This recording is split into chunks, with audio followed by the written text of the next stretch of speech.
The overall goal of this procedure is to provide an ex vivo model of the human breast that maintains tissue architecture, intercellular interactions, and hormone responsiveness to study hormone action.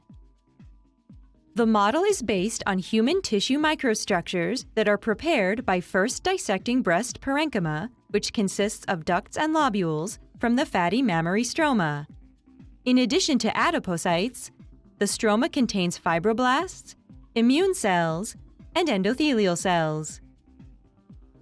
Once the parenchymal tissue has been freed of the fat, it is mechanically dissociated into pinhead-sized pieces using opposing scalpels.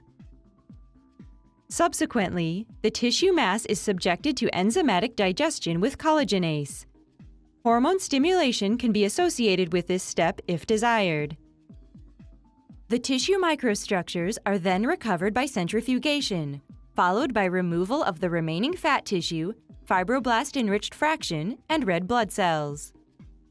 After a recovery procedure, the suspension of remaining digested breast tissue is enriched for tissue microstructures containing luminal and myoepithelial cells with the surrounding basal lamina, fibroblasts, endothelial cells, and immune cells.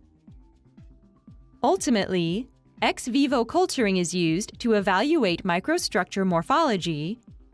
Fluorescence-activated cell sorting is used to separate the breast cell subpopulations, and protein and transcriptomic analysis is used for hormone responsiveness studies.